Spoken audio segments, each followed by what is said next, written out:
What up, YouTube? It's Dylan again, back with a therapy session number 2. If you liked the first video, I'm just going to be doing a continuation of the first video. Positive stuff. Not going to focus on the negative. We're just going to keep the ball rolling. Today is going to be all about positive mindset. It's about 11 a.m. here in Ohio. It's a rainy day, but I'm not going to let that get me down. I'm about 8 days sober off of Kratom. Whatever you're going through, whatever you're sober from, if you're going through withdrawals, if you're struggling, I hope this video can help you out a little bit. So some of my first motivational keys: get up in the morning and get going. I have been persistent at getting up at like 9 a.m. every single day since this whole thing started again. And once my eyes open, I get my ass out of bed and I start my day. I don't sit there feeling lethargic and moody and lazy. I force myself to get out of bed, make myself a cup of coffee, drink myself some water, keep this Stanley on me, drink as much water as I can throughout the day, and it really does make the difference. As long as you're hydrated, your body's gonna thank you for that. Owning the day. Get up feeling like you're gonna own the day. I know my first couple of days going through withdrawal, it was a struggle. Really had to mentally push to physically get out and get going and get moving, whether it's working out, walking, doing chores, getting stuff done around the house, going to work, whatever you're going through.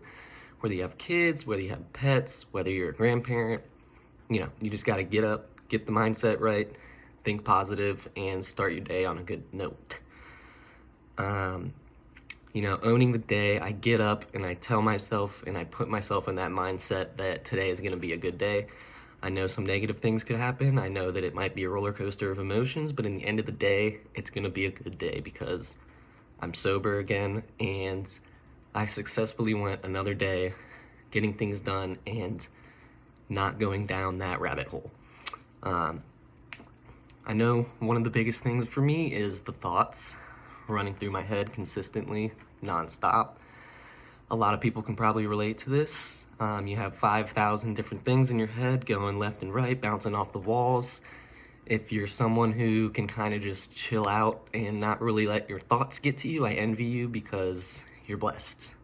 A lot of us on here can't shut our thoughts off, and that's ultimately what gets us down that rabbit hole.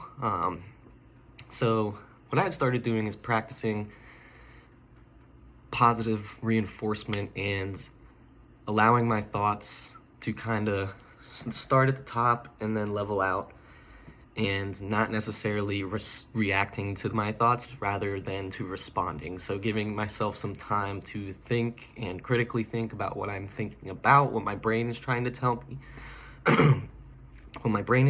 me, and then thinking with my heart.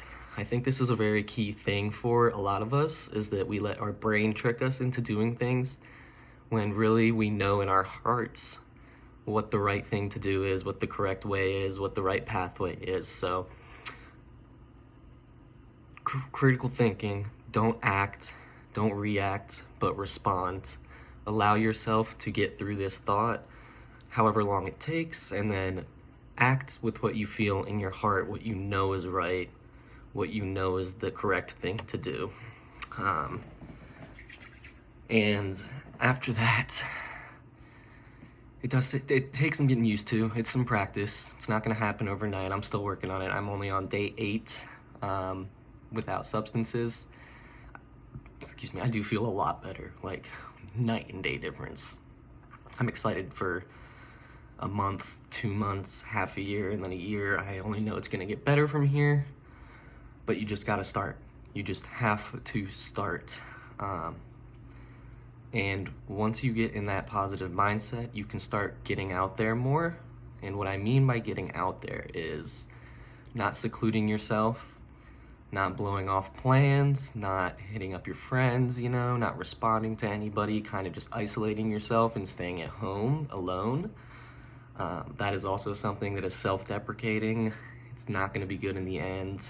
You have to force yourself in the beginning. At least some of us are going to have to force ourselves to get out there, but start hitting up your friends again. Make sure you're texting or talking to your family every day, those who can support you, those who are around you to support you.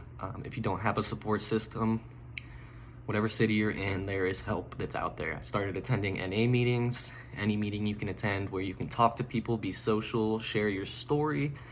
There's way more people going through a similar situation than you think. Like thousands, if not millions of us are going through the same thing right now. So don't be afraid to get out there, express how you're feeling, make friends, maybe not even friends, but make acquaintances, someone you can share your story with and that someone can relate to you back. And a part of this, I think, is just being a kind person, being nice. I mean, I've always said being miserable and being mean is a lot more effort than to be kind and to be a nice person. And no matter what, being kind and being nice is only going to bring good things for you in the current and in the future. So one of my key tips from this is just be kind, man. There's no reason to be a hateful person. Yeah, people have their bad days, but why am I going to let my bad day bring down someone else's good day? And I think that can also happen in reverse ways, where someone else you know is having a bad day, or someone you run into is having a bad day, and you let that bring you down. And it shouldn't. It shouldn't. You just brush it off and continue on, being a kind and a good person. And that goes along with helping others as well as letting others help you. I know accepting help, asking for help can be one of the hardest things. That's honestly pretty much the first step to getting better, is asking for help, making yourself vulnerable, and getting out there and allowing people to help you. Shit. I always had that chip on my shoulder, like, I can do this by myself. Yeah, there's help out there, but I don't really need the help. It's not a bad thing. I get the help if you need the help. There's so many people out there that are willing to help you. You just have to do some soul searching, some digging, and you have to really, really want it for yourself. That's also a key thing. Like, if you don't really, really want to better yourself in your heart, it all starts with you. So you have to want it first in order to allow other people to help you. And helping yourself as well as others. What I mean by helping yourself is being healthy. Stay away from artificial shit like the Twinkies and fucking Little Debbie's and fast food. All that's gonna make you feel shit. As well as being active. I've started taking walks every day. Yeah, I mean, you can probably tell, I'm skinny. I'm like a wet 150. So I'm pretty skinny, to be honest. But I've started walking every single day, which is a start, and hopefully in the future I see myself starting to gain some weight and put more of my efforts into weight training and lifting heavier things. Health is wealth, you know that saying. It's true though. Like, if you're feeling healthy physically, you're gonna feel healthy mentally, vice versa, and that's gonna ultimately only make your day by day easier. And once that starts to kick in, then you can really, really set some goals for yourself. Don't start too strong. Don't overwhelm yourself. Don't give yourself 18 to 30 different goals you want to accomplish in like 30 days. I would give yourself like 1 or 2 short-term goals and then 1 or 2 long-term goals that you can really stick to and get done. So for example, short-term, like one of mine, eating healthier. Making sure that every single day I'm eating a very nutritious meal or 2, getting my liquids in, getting my vitamins in. Another short term could be the working out.